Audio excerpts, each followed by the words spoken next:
So welcome to another first appearance rating video, and let's start out with a DC Silver Age. It's a rarity for me to give a rating on a DC Silver Age, but here's my low grade copy of Batman 121.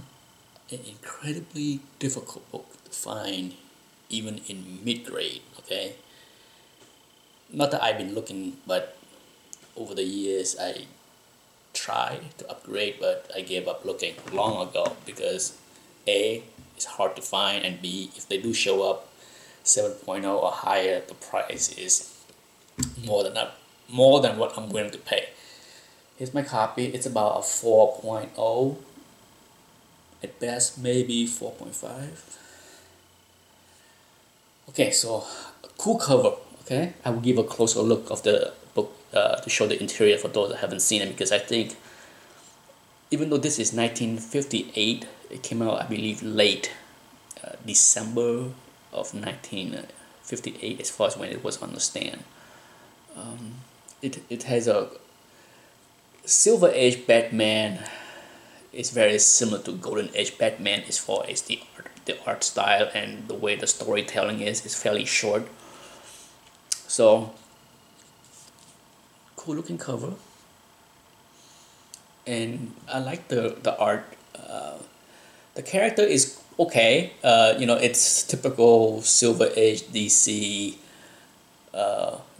It's not much you can squeeze into a 8-page story as far as origin and introduction. So it's a cool character. Back then he's known as Mr. Zero, not yet into Mr. Freeze. I think Mr. Freeze is definitely a cooler name, but I'm okay with Mr. Zero. And as far as the look, fairly simplistic, right? Not as cool as he evolved into. I give the name, the look, the power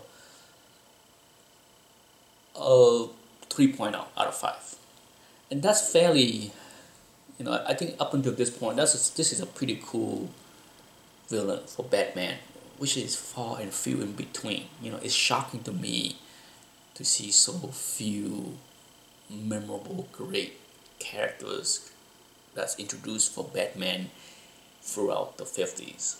Not that many, and this is one of the very few that was memorable. I have a few Silver Age Batman and Detective comic books, and they have some bizarre alien cats and dogs and birds, and many of the foes that appear in Batman was not all that good.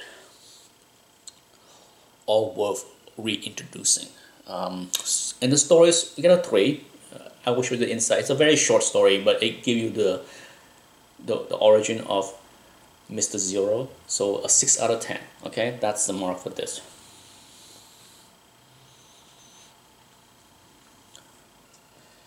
Next up is, I brought this book out, which I will show a close-up at the end. This is my copy. It's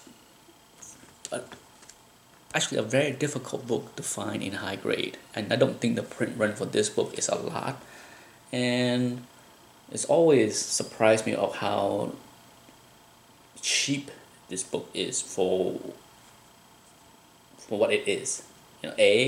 The print run is not in the hundreds of thousands, maybe in the tens of thousands, which is still pretty low. B, it's a dark cover that almost impossible to find in near mint condition. And C, it has Casey Jones. To me, he's probably a lot more interesting as far as a sidekick to the mutant Ninja Turtle. And here is his first appearances. As far as the cover, the art, the story, I give it a 3.5 out of 5. I thought that was fairly cool. Certainly a good addition to the cast of the Turtles. And then as far as the name, he's not a superhero. He's just a dude, okay. But he has a cool. I like the mask that he wear, and he carry around this baseball bat. For that, I give him a 3. So you get a 6.5 out of 10 as far as the rating of this book. Certainly surprising, right? Compared to what I gave this one, only a 6, and this one 6.5, because you have to understand, DC Silver Age books are really written for a much different audience, a younger audience. So as a adult that I am, it's hard for me to sit down and read the very short story in here and get all of that jazz up about Mr. Zero. And I can't turn my brain back to being 8 years old, sorry. Last but not least, with the current hot buzz of this book, I figure I might as well take out my copy. The New Mutants, the first introduction of the team, the New Mutants. The best word to summarize my feeling about this is underwhelmed. I remember, being new to comic books, being new to collecting mutants, mainly the X-Men book. I was excited that Marvel is introducing a second team. So the excitement, the anticipation was there, and then when this book hit the rack, underwhelmed is my feeling back then, and even today as I sat down and reread this book. First, Bob McLeod, one of the few times that he stepped out of the shadow of being an anchor and did the art. The art was good. There's no complaint at all for me about the art of this book. Fantastic. Job well done. And in many ways, I wonder why Bob McLeod did not do more penciling instead of focus on inking. But either way, his contribution for Marvel is well noted for me. As far as the team member, this character right here, Karma, well, I did not know. Okay, before this book, I did not know that she was introduced prior. So, when I see this, heard that she was Vietnamese, I'm like, wow, Vietnamese superhero. Wow, how cool is that? Since I'm Vietnamese. But, my God. Even her name, her Vietnamese name that's used, I have no idea where Chris Claremont got that name from, because I'm Vietnamese and I don't know anyone remotely have a name similar to that. Is it impossible to have a name as this character?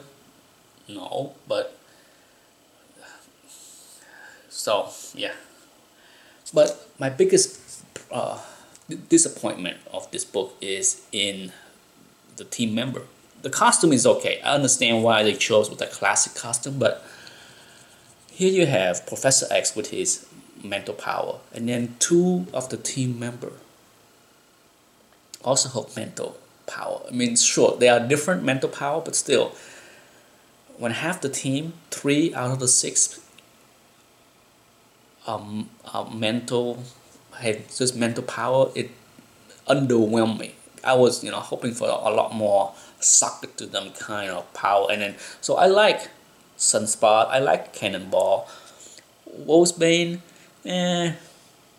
I'll give her a 2. Okay, if I had to rate her by herself, she's okay, but just changing into a wolf, not all that exciting. So I think that's where the underwhelming part of this book come in, is that the cast of this team did not excite me, but 2 of the character. Okay, Mirage is okay, and then Karma is okay, but still, when you have if I had to give individual rating, I give 2, 2, 2, 4, I like his power Sunspot a lot. I think that's a neat thing. And then Cannonball, I give a 3, you know. So if you add them all up together, you know, I think what you end up with, you know, like a 2.5 kind of average for the team. And in the story, I give a 3.5. I thought, so this thing get a 6 out of 10 for me. Okay, the story was decent. I like how it introduced each team member, give a brief origin or history. The part that underwhelmed me as far as the story is the Hellfire Club. I was in many ways I kind of understand that, you know, sure they tangle with the Hellfire Club, but it's only Pierce of the Hellfire Club, not the entire Hellfire Club. So you have just a small part of the Hellfire Club. I'm not sure if the entire young team could have handled dealing with the entire Hellfire Club, but in many ways I wish there's more to the story. But for that, this book get a 6 out of 10 for me, and I went on to buy issue 1 through 100. I did collect the entire run, but I got more excited when Bill Sienkiewicz took over the title in issue 18. But from this through issue 17, I bought it just for the sake of owning another Mutant books. So if you want to see the close-up of the book, stay tuned. Otherwise, thanks for watching. Bye. Okay, so here's a close-up shot of Raphael. Beautiful razor sharp corners and edge. There's 3 or 4 small spine take. That is it. The rest of the book is flawless. I like the art of the back cover, even more so than the front. In many ways, I wish that was the front cover art.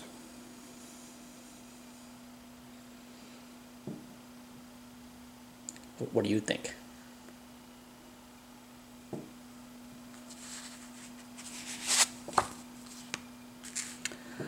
Okay, so here is the interior of Batman 121. Right off the bat, you kind of jump in halfway through the story. Here you have Mr. Zero having Batman and Robin encased in Ice Cube. I like the fact that the bad guys have a heated sofa. And then it jumped back to the beginning of the story, before Batman and Robin was captured. And then they give you a quick origin on how he infected himself with the chemical solution that turned him into Mr. Zero. After he got infected, he can't breathe. He need to go into a freezer in order to breathe, and then he built that little suit.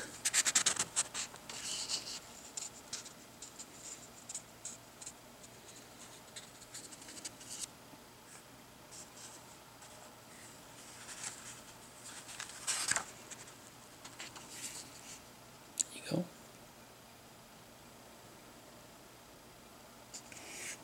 And after Batman and Robin was captured, Batman was able to rock his cube to break the pipe over here. And then that's how they will steam out of the ice cube. And save the day. And that's it. That's the short, quick story and intro of Mr. Zero. Anyhow, thanks for watching. Until next time.